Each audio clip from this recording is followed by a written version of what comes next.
A very good evening and welcome back, ladies and gentlemen. Thank you very much for your greatest support. Now, fellow Kenyans, this is what I want to say. There is something that is going on here, a statement that was made by Babu Owino concerning church regulation. And actually, there is also a statement that was made by William Ruto, when William Ruto was talking about the church, regulation and how he's working on how to put Kenya, or how Kenya can be a first world country from a third world country. But there is a statement that was made by Babu Owino here concerning church regulation. And I would like us to listen to it so that at least we can get the direction of the discussion in this video. Listen to this. I want to take this opportunity to condemn the bill that is being prepared by the executive, a bill that is interfering with the independence of the churches in this nation. We know what the Almighty God has done to us in this nation. Personally, as Babu Owino, I know where God has brought me from a soul moment to a Paul moment. And the idea that is being brought by the executive to finish the church in this nation, to fight the church in this nation, to punish the church in this nation, is so gibberish, is so retrogressive. We will not sit back and watch the church being finished in this nation. We will support anything that goes with God. Anything that is pro-God is what we will support, because we know that even the Bible itself says that you have to seek unto the kingdom of God first, and every other thing shall be added to you. So the bill that is being prepared by the executive to finish churches in this nation, to clip the wings of the churches in this nation, we shall not allow, because church is playing a major role in this nation. Church is playing a major role to try to maintain morality in this nation. Church is playing a major role to condemn the excesses of the government. And the church should act as opposition to check on the excesses of the government, because when the church is silent, the nation will be finished, because we know that power gets into the heads of these leaders in this country. We will not sit back and watch the church being finished, and therefore we shall fight that bill. Any person who belongs to any church should come out and condemn that bill. We will condemn it too. And to the men and women of God, stay strong. We are with you. We will support you. Do not allow any politician who is against God to step in those churches. And when they come to church, let them talk that which is of God. Otherwise, thank you and God bless you. Now, that is Babu Owino. And I would also like us to listen to William. I want us to listen to both the videos. You will listen to Babu Owino. Now I want us to listen to William Samuel speaking, and then now I come back so that we can combine the discussion. We talk about the two things, do the comparison, and then get to the end of the video after all of us will have agreed on the same thing. Listen to William Ruto. This country is going to move from a third world country to a first world country, because we have the vision for it. I am asking members of parliament, I am asking all leaders. We will be presenting proposals to Parliament in the next few weeks on how to move Kenya from a third world country to a first world country. We need to deal with the challenge of infrastructure. We need possibly 1.5 trillion shillings to deal with roads, rail, and airports. We need possibly another 1.5 trillion shillings to do energy, and another 1.5 trillion shillings to do agriculture, so that we bring under production another 2 million acres under irrigation. 4 trillion shillings is possibly the money we need to be able to move our nation from importing food to exporting products, making sure that all our regions and areas are accessible, because we have roads and rail. And to raise that money, we do not have to increase taxes. We do not have to do anything extra. Ni akili inahitajika ndio Kenya iweze kupiga hatua ya kwenda mbele. And that we have. The same way other nations change their status, move their countries from third world to first world, Kenya can move from a third world country to a first world country in our lifetime. Asante. Tunaweka gari wakfu itende kazi ya Mungu katika kanisa la African Divine Church katika Kenya na Tanzania na hata Uganda, mahali popote. Utailinda gari hii mahali inapotembea. Itatembea kwa barabara na watu, itatembea na wanyama, itatembea hata bwana na magari tofauti inayotembea barabarani.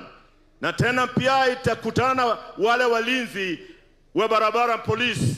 Na tena pia kwa barabara tuna bumps na potholes na vyote na ajali. Katika jina la Yesu tuwaviamirishe vipate kushindwa. Kristo aongoze gari hii.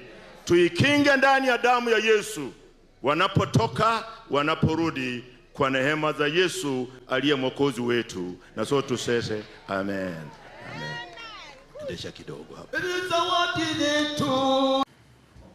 Now, fellow Kenyans, just a quick one. If at all we are meeting for the first time, I will request you kindly please subscribe.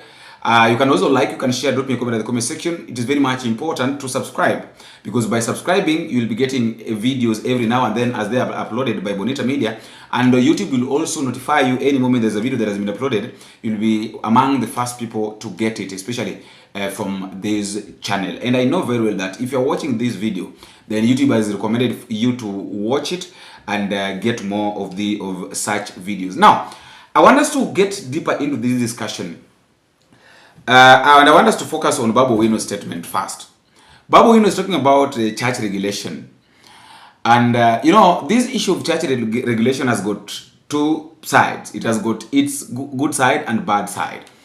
And I want us to start with the good side. Let us start with the good side of this church regulation. No, let me start with the bad side. I don't know whether to start, but let me start with the good side. The good side with the issue of church regulation is this. You and I knows very well that we have a lot of churches in this country, both the good churches and the bad churches. Now, why do I say that somehow doing church regulation is very much important? Number one, it is important because we are going to know. It's good that we are now going to know the real churches. Remember, there are those churches, especially in Nairobi, within Nairobi, there are those churches that are not doing what is needed. Like for instance, kuna zile makanisa ambazo wahubiri wanalala na washirika. There are those churches that church leaders are doing something that is not necessary, like they're sleeping with the congregants. There are those churches that before you get into church, you have to remove your pants at the door. There are those churches that kuenda kanisani unaenda bila chupi. There are those churches that whatever, in short, whatever is happening in those churches, especially the small churches that are not known, is so much embarrassing that even if you listen, even if you hear what's going on in those churches, you get embarrassed. Right now, somebody will just come from nowhere and say that he calls himself a pastor and then starts a church. Now, when you try to trace, I want us to listen, I want us to understand each other here. When you try to trace the real, because every church must have got, there must be some, lazima kuwe na background, clear background. Like for instance, the background is very much important. Why am I saying this? When Pastor Ezekiel was arrested, was taken to court, and then there was this issue, where did you come from? The issue of Shakahola, remember? Where did you come from? Who is a spiritual father and all that? They were trying to trace. They wanted to know. Like for instance, like for example, ukienda benki, if you want to take a loan, or maybe if you want to buy a car and all that, or a land, they have to look at your bank statement. Now, what does your bank statement read? Okay, how have you been saving? Something like that. Bank statement yako inasoma nini iko pale ndani umekuwa ukifanya. So that is how church works. They want to know, they want to trace you since you are saved. Who is your spiritual father? Who baptized you? And all that. So the time that Pastor Ezekiel had got a case, they had to dig deep, understand where his origin. And that is where now they traced mpaka wakafika kwa Pastor Pius Mwiru. And in fact, Pastor Pius Mwiru said that I know this guy. This guy used to play me keyboard in my church. So Pastor Ezekiel escaped. Why? Because he had got a track record. There's a track record of a spiritual father. People right now knows that Pastor Ezekiel has got a spiritual father. And he declares that. Why? Because the spiritual father came and defended him. Somebody like Mackenzie. Did Mackenzie have a spiritual father? Doing the tracing. Is there anybody that claimed that he knew Pastor Mackenzie? In other words, so it means that Pastor Mackenzie just came from nowhere and he started a church. He's a pastor. Started convincing people, misleading people. So these are the kind of things. Okay, somebody like Pastor Kanyari. Do we know Pastor Kanyari's spiritual father? There is something very much important here that we both need to understand. That having a spiritual father is one of the best thing and one of the safest thing that a pastor would do. Before you start a church, make sure that you have somebody that can be questioned about your character. Because I believe that there is nothing that builds a man more than character. Character is normally very much important, and that is one thing that builds a man. If you really want to survive in this world, in the world to come anywhere, you must have a character. Your character must be traced. So for these pastors that they wake up in the morning and then they go and start their churches and then they mess up because they have got nobody that can question them. They have nobody that can correct them, that can tell them that hapo umefanya vibaya, you're supposed to do this. Those are the kind of people that are wanafanya now. The government is feeling like, oh, we really need to regulate churches. Mama Ida Odinga back then said that there are some churches need to be regulated.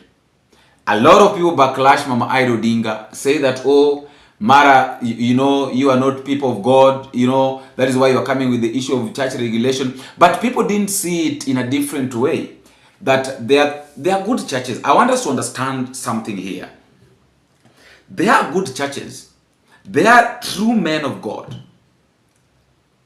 But now there are few elements that are coming out that wants now to make these men of God be in trouble.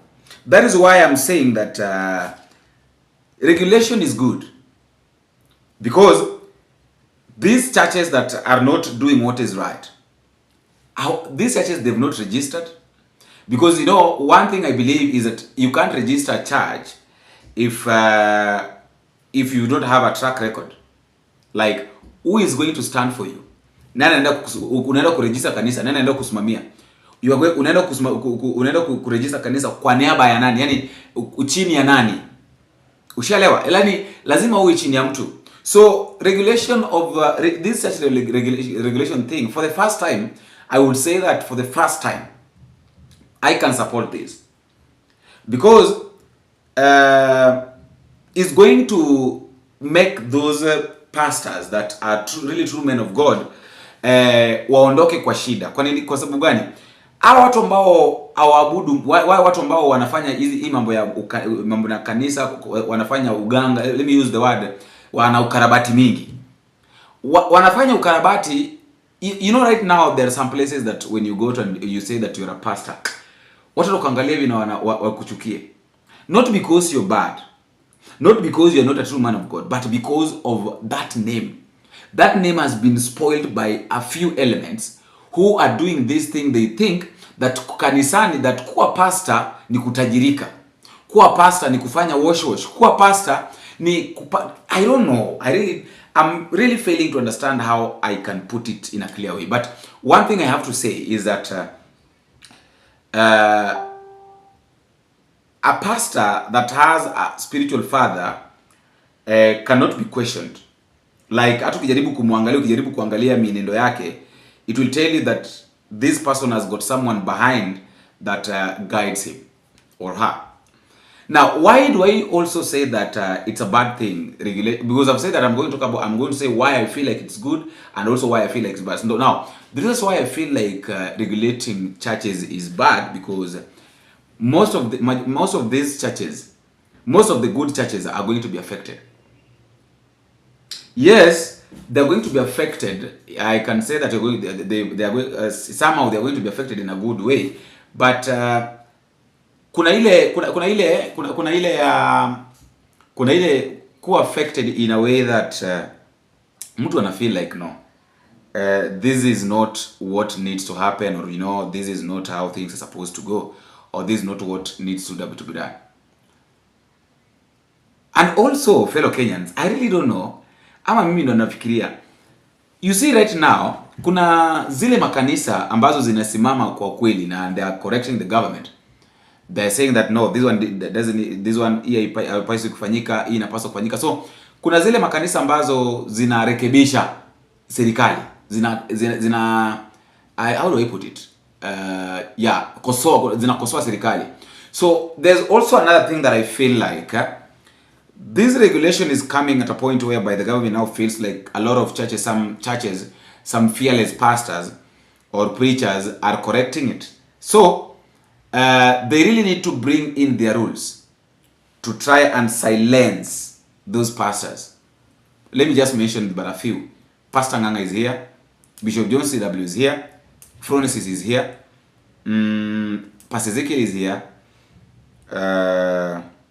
Who else is fond of correcting the government? Pastor Lai, I think Pastor Lai does that too.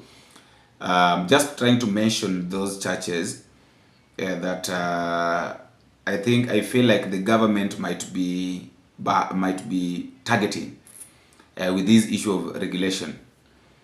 There are very many of them. There's some that I know, some I don't know, but ziko mingi.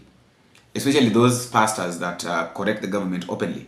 So maybe it's also one of the ways of silencing these pastors. Okay, so saizi ukijaribu kufanya kitu, ukijaribu kuzungumza vibaya kuhusu serikali, tunakujia, tunaweka vikwazo, tunaweka mikakati kwamba kuna mambo ambayo huwezi ukazungumza kuhusu serikali kama wewe ni mtumishi wa Mungu. So kila ambacho unapaswa kufanya uwe hubiri Mungu, mambo ya Mungu, na uachane na mambo mengine. But all of us must know that government must also be corrected with the churches. A government that does not listen to church is a failed government. That is why you find that a lot of governments fail, because they don't heed to what the church say. They don't heed to what the voice of the Lord say. They start arguing. They start questioning. Is it really true? Is it really true? That is where now the mess comes from. After all, guys, I would also like to listen to your thought at the comment section concerning this. Do you really think that regulating the church is a good thing? If it's a good thing, why do you say so? And if you also feel like it's a bad thing, if it's a bad thing, why do you say so? And you can also tell me where you're watching this video from. Until we meet again, I've been your host, Boniface Owino. Bingo.